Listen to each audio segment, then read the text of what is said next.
Judge Marilyn Carter closed her laptop with a soft click. The judicial conference in Chicago had been productive but tiring. As one of the few black women serving on the U.S. Court of Appeals, her presence at these events always carried extra weight. Some colleagues still looked at her as if she were a curiosity rather than one of the most respected legal minds in the country. Time to head home, she said to herself, gathering her belongings. She checked her watch. Just enough time to reach O'Hare Airport for her 4:30 p.m. flight back to Washington, D.C. The taxi ride was quick. Chicago's streets were surprisingly clear for a Thursday afternoon. Marilyn spent the drive reviewing notes for an important case waiting for her back at her chambers. At 58, her energy for the law remained as strong as it had been when she first passed the bar exam 3 decades ago. At the airport, she moved with practiced efficiency. Marilyn had mastered the art of travel during her 20 years on the bench. She wore comfortable yet professional attire, a navy pantsuit and sensible shoes that could handle the long terminal walks without sacrificing her dignified appearance. Judge Carter. She turned to see Judge Thompson, an older colleague from the 7th Circuit, waving as he headed to a different gate. "Good seeing you, Robert." "Safe travels," she called back with a warm smile. The boarding area for her flight was crowded. Marilyn took a seat near the window, watching planes take off into the afternoon sky. She thought about how far she had come from her childhood in Detroit, where her mother had worked 2 jobs to support the family after her father died. Education had been her escape route. Marilyn had earned scholarships all the way through Harvard Law, graduating near the top of her class despite professors who often overlooked her raised hand in favor of her white classmates. The memory still stung, but it had only strengthened her resolve. Her phone buzzed with a text from her daughter Maya. "Hope the conference went well, Mom. Call when you land. Love you." Marilyn smiled. Maya was following in her footsteps, now in her 2nd year of law school. They had plans for dinner this weekend, a rare treat given their busy schedules. The gate agent announced boarding for first-class passengers. Marilyn gathered her carry-on and leather briefcase containing important court documents. She had splurged on a first-class ticket, something she rarely did. But after 4 days of presentations and networking, she wanted some quiet comfort for the flight home. She approached the gate, boarding pass and ID in hand. The gate agent, a young man with tired eyes, barely glanced at her documents before waving her through. Walking down the jet bridge, Marilyn thought about the dinner she would make tomorrow night, Maya's favorite lasagna recipe that had been passed down from her grandmother. These small traditions meant everything to her, especially as her work often consumed so much of her time. At the airplane door, a flight attendant with blonde hair pulled into a tight bun greeted passengers. When Marilyn presented her boarding pass, the woman gave it a quick look. "Economy is to the right and toward the back, ma'am," she said, already looking past Marilyn to the next passenger. "I believe I have a first-class seat," Marilyn replied calmly, pointing to her boarding pass where 1C was clearly printed. The flight attendant frowned slightly, took the boarding pass, and examined it more closely. Her eyes darted from the pass to Marilyn's face and back again, a flicker of confusion crossing her features. Little did Marilyn know that this small interaction was about to turn into something much bigger than a simple misunderstanding. The flight attendant handed the boarding pass back to Marilyn with a tight smile. "I'm sorry, but you'll need to head to economy. Your seat is 24B. Marilyn looked down at her boarding pass again, confusion crossing her face. "There must be some mistake. My ticket clearly shows seat 1C in first class." The flight attendant, whose name tag read Karen, sighed impatiently. "Ma'am, I have a lot of people to board. Your seat is 24B. Please move along so others can board." Several passengers behind Marilyn shifted their weight, some checking their watches. The line was growing longer. "I'd like to speak with the lead flight attendant, please," Marilyn said, her voice calm but firm. 20 years on the bench had taught her how to maintain composure in tense situations. Karen's eyes narrowed slightly. "I assure you, there's no mistake. Now please move to economy or you'll delay the flight for everyone." Marilyn noticed that Karen had not even bothered to check her computer or confirm the seating assignment. Behind her, a middle-aged white man in a business suit cleared his throat loudly. "Some of us would like to get to our seats," he said, his voice carrying down the line. A few passengers murmured in agreement. Marilyn felt heat rising to her cheeks, but kept her expression neutral. This was not the first time she had faced such treatment, though it had been years since it had been so blatant. "Very well," she said, deciding that causing a scene would not help matters. "I'll take my assigned seat for now, but I'd like this issue addressed once we're in the air." Karen's face relaxed into a smile that didn't reach her eyes. "Of course. Thank you for your cooperation." Marilyn made her way down the narrow aisle toward the back of the plane. The economy section was already crowded, with passengers struggling to fit carry-ons into the overhead bins. As she reached row 24, she found a middle-aged man already sitting in seat 24B. "Excuse me," she said. "I believe you may be in my seat." The man looked up from his magazine. 24B? "No, I'm in 24C. B is this one," he said, pointing to the empty middle seat beside him. Marilyn showed him her boarding pass. "See, it says 1C, first class, not 24B. The man examined the ticket and frowned. "Looks like they made a mistake. You should go back and talk to them." Marilyn glanced back toward the front of the plane. The boarding line was still long, and Karen was now cheerfully greeting other passengers. Through the gap between sections, Marilyn could see a white woman being warmly directed to first class. A flight attendant named Marcus approached. "Is there a problem here?" "Yes," Marilyn explained, showing him her boarding pass. "I have a first-class ticket, but I was directed to economy." Marcus examined her boarding pass and his eyes widened slightly. "This is definitely a first-class ticket. I'm not sure why Karen sent you back here. You look genuinely confused. Let me check the manifest." He pulled out a tablet and scrolled through it. "Judge Carter? Marilyn Carter?" "Yes, that's me," she replied. "You're absolutely right. Your assigned seat is 1C in first class." He looked troubled. "I'm so sorry about this confusion. Let me take you to your proper seat." As they walked back toward the front of the plane, Marilyn noticed several curious glances from passengers. She kept her head high, her face a practiced mask of dignified calm. Karen was still at the door when they approached. Her smile froze when she saw Marilyn returning with Marcus.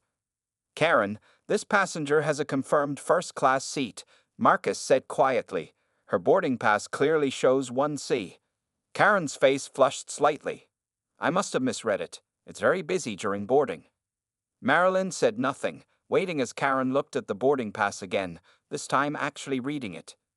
"Oh, I see. Yes, 1C. Karen's voice had changed, becoming artificially bright.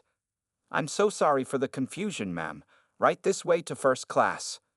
As Marilyn finally settled into her rightful seat, she couldn't help but wonder, had it really been a simple mistake, or something else entirely? Marilyn sat in her first-class seat, trying to let the tension in her shoulders ease away.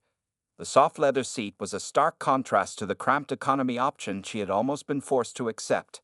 A different flight attendant, not Karen, approached with a warm smile. "Would you like a pre-takeoff beverage, Judge Carter?" the attendant asked, her name tag reading Tisha. "Water would be fine, thank you," Marilyn replied, surprised at hearing her title. She hadn't mentioned it to anyone on the plane. As if reading her thoughts, Tisha added, "Marcus let me know who you are. I followed some of your cases, especially the Williams decision last year. Brilliant work." Marilyn nodded her thanks, warmed by the recognition of her legal contributions rather than just her appearance. The Williams case had established important precedent for environmental justice in communities of color. From her seat, she could see Karen at the front of the plane, now carefully checking each boarding pass against her tablet. The incident had clearly caused Karen to be more attentive to her job. Marilyn wondered how many other black passengers had been redirected without their tickets being properly checked. The remaining first-class passengers boarded. A white businessman took the seat beside her, nodding politely before turning to his phone. Marilyn opened her book, but found it hard to focus on the words. Despite her best efforts to put the incident behind her, questions kept circling in her mind. The plane pushed back from the gate. As they taxied toward the runway, Marilyn watched the Chicago skyline through her window. She thought about calling her friend Patricia when she landed. As another federal judge and a black woman, Patricia would understand the familiar sting of such interactions without Marilyn having to explain. "Judge Carter?" Marilyn looked up to see Marcus standing beside her seat. The plane was still taxiing, but he had come to speak with her specifically. "Yes," she replied. I wanted to personally apologize for what happened during boarding, he said, keeping his voice low. It should never have occurred, and I've already spoken to Karen about it. Thank you, Marcus. I appreciate that. He hesitated before adding, This isn't the first time something like this has happened on our flights. I tried to address it, but he trailed off, the rest of his thought clear without being spoken. Marilyn nodded. I understand, and I appreciate your honesty. As Marcus returned to his position for takeoff, Marilyn noticed Karen watching their interaction, her face a mixture of embarrassment and defensiveness. Their eyes met briefly before Karen looked away. The plane accelerated down the runway and lifted into the air. As Chicago grew smaller beneath them, Marilyn considered what step to take next. She could file a formal complaint with the airline. She could let it go. She could write about it in one of the legal journals she sometimes contributed to. 20 minutes into the flight, her thoughts were interrupted by the arrival of the lead flight attendant, a middle-aged woman with short gray hair and a confident manner. Judge Carter, I'm Sandra Miller, the chief flight attendant today. May I speak with you for a moment? Of course, Marilyn replied. Sandra sat in the empty seat across the aisle. I've been informed about what happened during boarding, and I want to offer my sincere apologies. It's completely unacceptable. I'd like to get your perspective on what occurred, if you're willing to share it. Marilyn appreciated Sandra's direct approach. I'd be happy to discuss it, she said, closing her book. For the next 10 minutes, Marilyn calmly explained her experience. Sandra listened without interrupting, taking occasional notes on a small pad. This is exactly the kind of incident we're trying to eliminate, Sandra said when Marilyn finished. Would you be willing to file a formal report? It would help us address this systematically. Marilyn thought about all the times in her life she had faced similar treatment, in law school, in courtrooms before she became a judge, in stores and restaurants. Usually, she handled these moments privately, focusing her energy on her work instead. But something about this incident felt different. Perhaps it was the contrast between her professional standing and the dismissive treatment.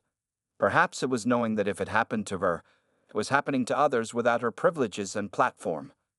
Yes, she decided. I will file a report, not just for myself, but for everyone who has experienced this and had no recourse. Sandra nodded with understanding. Thank you, Judge. I think this could make a real difference. Neither woman realized how significant that decision would become in the days ahead. The flight reached cruising altitude, and the seatbelt sign turned off with a soft ding. Marilyn opened her laptop to review notes for an upcoming case, but found herself still distracted by the boarding incident. She had experienced discrimination before, but something about this particular encounter bothered her more than usual. Perhaps it was because it happened in such a public setting, with dozens of witnesses. 3 rows behind Marilyn in the first-class cabin, a man in his mid-30s kept glancing in her direction. After several minutes, he unbuckled his seatbelt and approached her seat. Excuse me, he said, his voice hesitant. I'm sorry to disturb you, but aren't you Judge Marilyn Carter? Marilyn looked up from her laptop. The man was vaguely familiar, but she couldn't immediately place him. Yes, I am, she replied. The man's face brightened. I thought so. I'm Alex Winters. I'd argued the Denison Pharmaceutical case before your court last spring. Recognition dawned on Marilyn. Mr. Winters, of course. You represented the plaintiffs, if I recall correctly. Yes, Your Honor. I just wanted to say what an honor it was to appear in your courtroom. Your questioning was tough but fair, and your final opinion was a masterpiece of clarity. Thank you, Mr. Winters. That's kind of you to say. Alex shifted his weight, looking slightly uncomfortable. I couldn't help noticing what happened during boarding. I was in line behind you. Marilyn's expression remained neutral, but she felt a slight tension in her jaw. I'm a frequent flyer with this airline, Alex continued. I've never seen anything like that happen before. It was...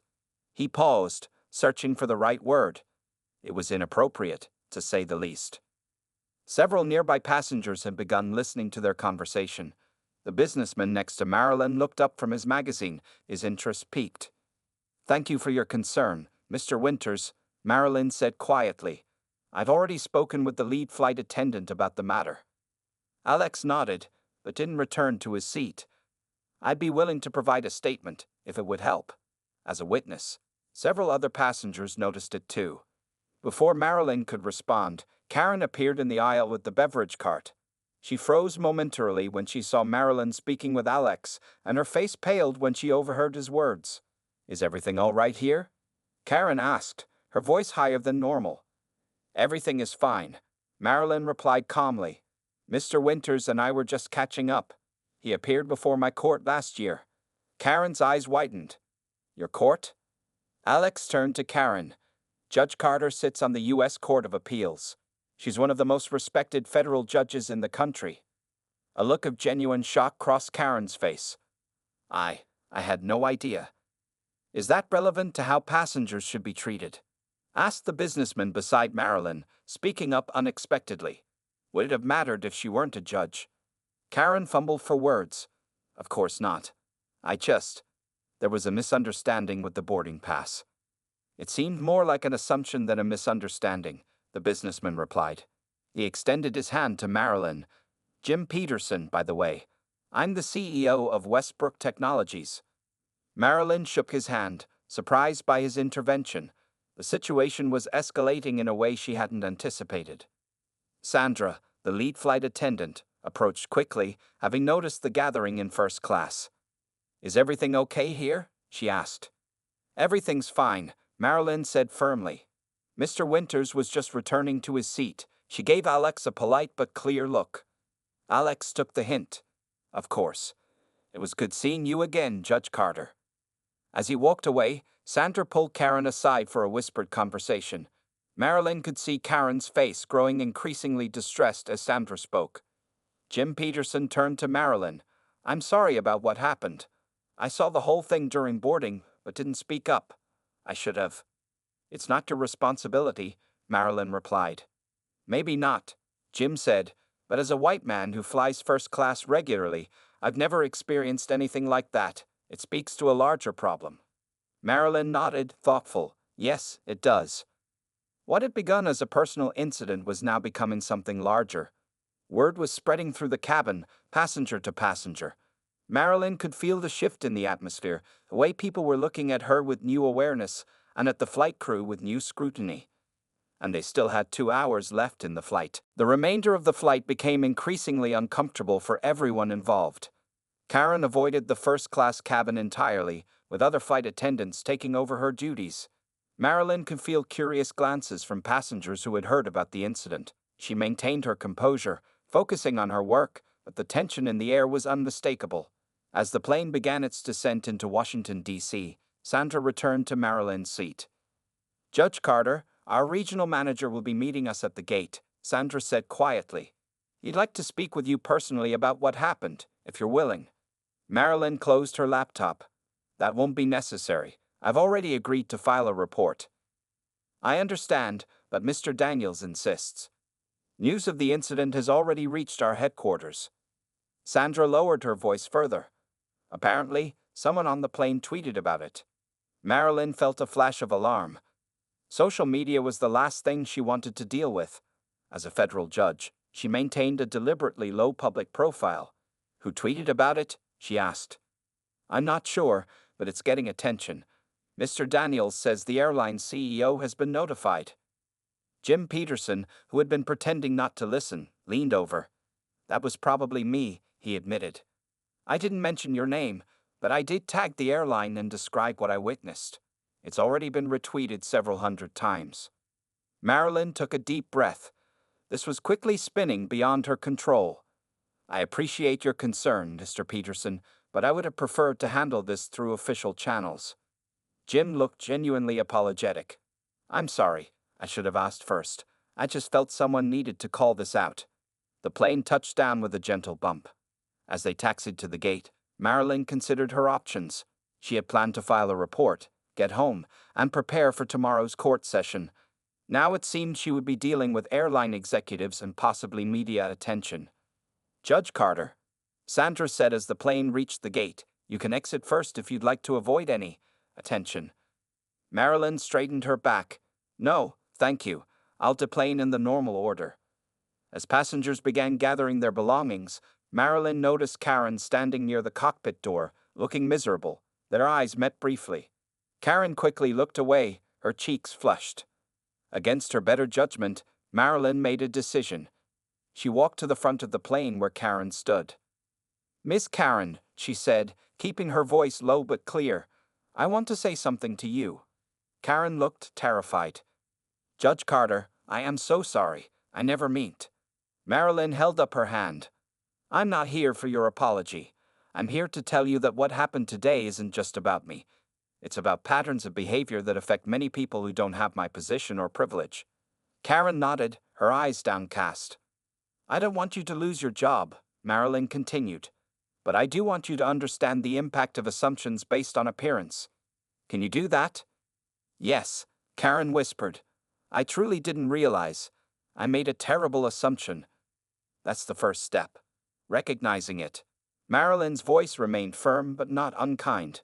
"The next is changing it." The door to the jetway opened, and a man in a crisp airline uniform entered. He looked around anxiously until he spotted Marilyn. "Judge Carter, I'm Robert Daniels, Regional Manager. I cannot express how deeply sorry we are for what happened today." "Mr. Daniels," Marilyn acknowledged with a nod. "I understand you'd like to speak with me." "Yes, if you'd have a few minutes. Our CEO is actually on the phone waiting to speak with you as well." Marilyn glanced at her watch. She had a dinner meeting in 2 hours that she couldn't miss. "I can give you 15 minutes, Mr. Daniels.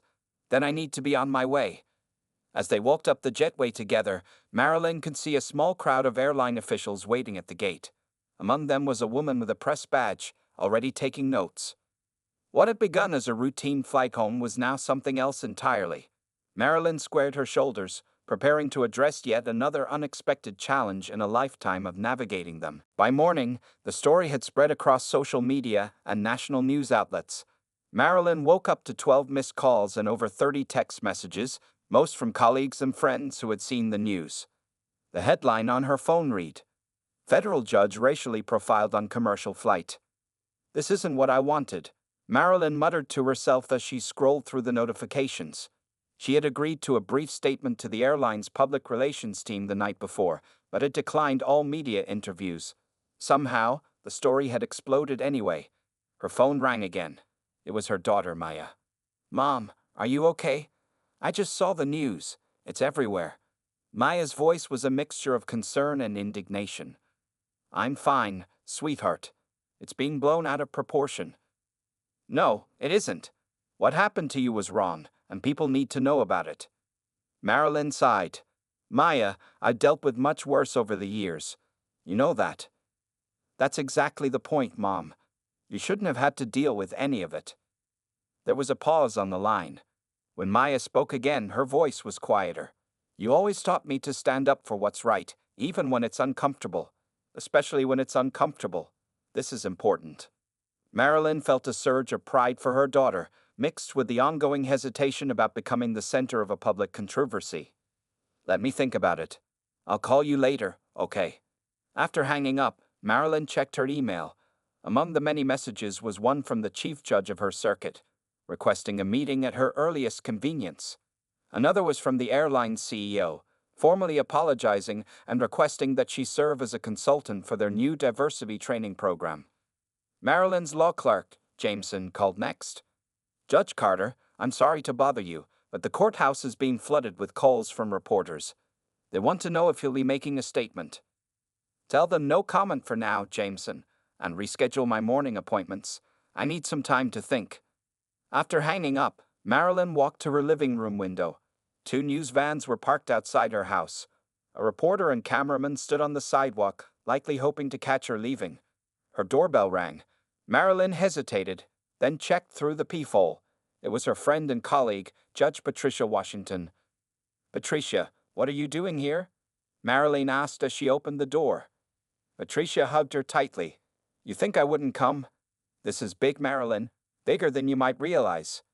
They sat in Marilyn's kitchen, drinking coffee. Patricia had brought fresh bagels, a tradition from their law school days when they would study together over breakfast. "You have a choice to make," Patricia said.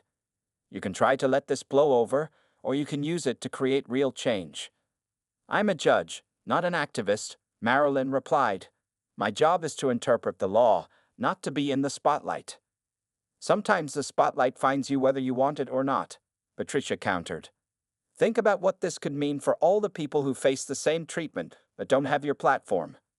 Marilyn stared into her coffee cup. What would you do? I remember what we promised each other in law school, that when we finally got seats at the table, we'd make room for others.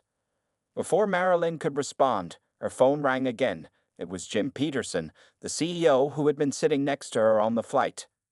Judge Carter, I want to apologize again for tweeting without your permission, but I also want to tell you that my company's board has approved a major donation to a scholarship fund for minorities in law school. Your experience inspired us to act. Marilyn was speechless for a moment. That's remarkable, Mr. Peterson. It's the least we can do, and we'd like to name it after you, if you'll permit us. After hanging up, Marilyn looked at Patricia. I think the decision might be making itself. Patricia smiled knowingly. Sometimes the most important cases find you, not the other way around. Marilyn nodded slowly, beginning to see that this incident, unwanted as it was, might serve a purpose greater than her own comfort. The true test would be what she chose to do with this unexpected platform. 3 weeks after the incident, Marilyn stood at a podium in the airline's corporate headquarters. Camera flashes lit up the room as she prepared to speak. Behind her stood the airline's CEO, Robert Daniels, and several board members. Karen, the flight attendant from the incident, sat in the front row, looking both nervous and attentive. Marilyn adjusted the microphone and looked out at the gathered reporters and airline employees. Good morning, she began. Many of you know me as Judge Marilyn Carter. 3 weeks ago, I was involved in an incident on one of this airline's flights that has since gained national attention. She paused, looking directly at the cameras. I did not seek this spotlight. My initial instinct was to handle this matter privately. But sometimes, personal experiences can illuminate larger truths that need addressing. The room was completely silent. Even the usual clicking of cameras seemed to pause. What happened to me was not unique. It happens every day to people who don't have my title, my platform, or my resources. The difference is that most incidents go unnoticed and unchanged. Marilyn gestured to the airline executives behind her. What is unique is what happened next. This airline could have issued a standard apology and moved on. Instead, they approached me with a genuine desire to create meaningful change. She turned to a page in her notes. Today, I'm announcing a partnership between the Federal Judiciary's Diversity Committee, which I chair, and this airline. Together, we are launching a comprehensive training program addressing unconscious bias in customer service. Robert Daniels stepped forward to join her at the podium. Judge Carter has shown us remarkable grace, he said. Instead of filing a lawsuit, which she had every right to do, she offered to help us become better. This program will be mandatory for all 24,000 of our customer-facing employees. A reporter raised her hand. Judge Carter, do you believe the incident was racially motivated? Marilyn took a breath before answering. I believe it was the result of unconscious assumptions that many people make without realizing it. The important thing is not to assign blame, but to create awareness that leads to change. Another reporter called out, What about the flight attendant involved? Has she been fired? Karen is still employed with us, Robert Daniels answered, and she has become one of our strongest advocates for this new training program. To everyone's surprise, Karen stood up from her seat. May I say something? She asked timidly. Marilyn nodded, and Karen walked to the podium with unsteady steps. I made a terrible mistake that day, Karen said, her voice shaking slightly. I didn't see Judge Carter's ticket properly because I wasn't really looking. I made an assumption based on how she looked. Karen turned to face Marilyn directly. I'm deeply sorry for what I did, but I'm also grateful for the chance to learn and grow from it. Judge Carter could have demanded my job, but instead, she demanded that I become better, that we all become better. The room erupted in applause. Marilyn felt a lump in her throat, touched by Karen's honesty.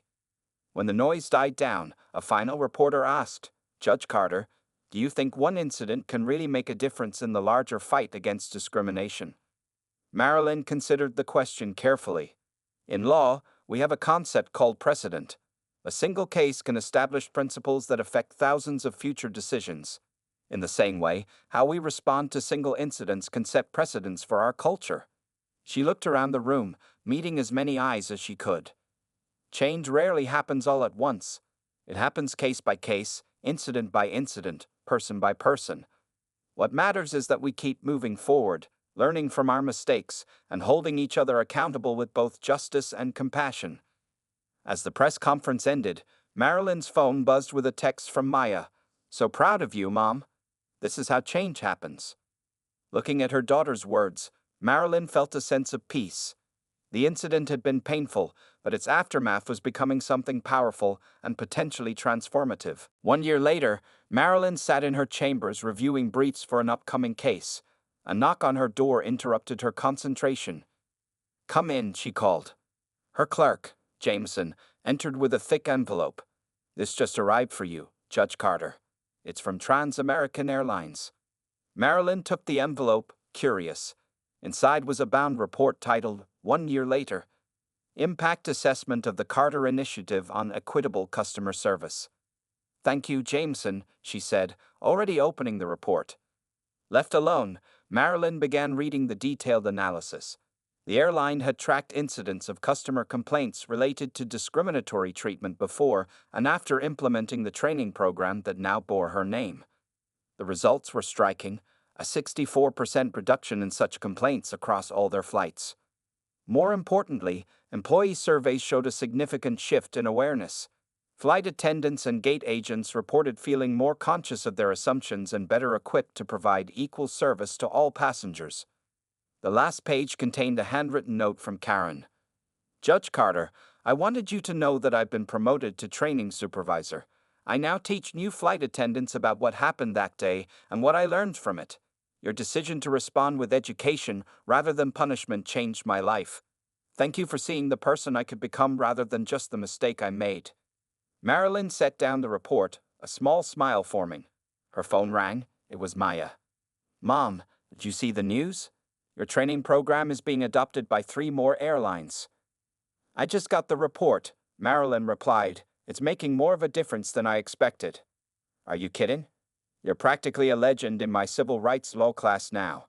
Professor Winters uses your case as an example of how to create systemic change from individual incidents." Marilyn laughed. "Professor Winters? The same Alex Winters who was on the flight?" "Yes, he teaches part-time now. He told us all about watching it happen in real time." After hanging up, Marilyn walked to her office window, looking out at the Washington, D.C. skyline. So much had changed in a year. The training program had expanded beyond the airline industry. Hotel chains, retail stores, and even some government agencies had adopted versions of it. Marilyn had given exactly 3 interviews on the subject, carefully keeping the focus on the solutions rather than on herself. Her phone pinged with a calendar reminder. She was due to speak at the National Bar Association conference that evening. Her topic: From Incident to Initiative, Creating Lasting Change in Legal and Corporate Cultures. As she gathered her notes for the speech, Judge Patricia Washington stopped by her office. "Ready for tonight?" Patricia asked. "I hear they're expecting a record crowd." "As ready as I'll ever be," Marilyn replied. Patricia sat down across from her. "Did I ever tell you how proud I am of how you handled all this? Many people would have either let it go or gone straight to anger. You found a third path." "I had good advice," Marilyn said with a meaningful look at her friend. As they walked together toward the parking garage, Marilyn reflected on the strange journey of the past year. She had never sought to become the face of a movement or the namesake of a training program. Her goal had always been simply to do her job with excellence and integrity. Yet this unexpected detour had created ripples she could never have planned. Thousands of employees had received training that might prevent others from experiencing what she had. Companies were re-examining policies that had gone unquestioned for decades. Law students like Maya were studying the case as an example of constructive response to discrimination. Outside the courthouse, Marilyn paused to look up at the words engraved above the entrance. "Equal justice under law." "You know," she said to Patricia, "sometimes justice comes from unexpected places." Patricia nodded. "And sometimes the most important judgments happen outside the courtroom." As they continued walking, Marilyn felt a deep sense of satisfaction. Her life's work had always been about interpreting the law, but perhaps her most lasting legacy would come from that unexpected moment when a flight attendant had looked at her and seen not a federal judge, but simply a black woman who didn't belong in first class. And from that mistake, something powerful and meaningful had grown.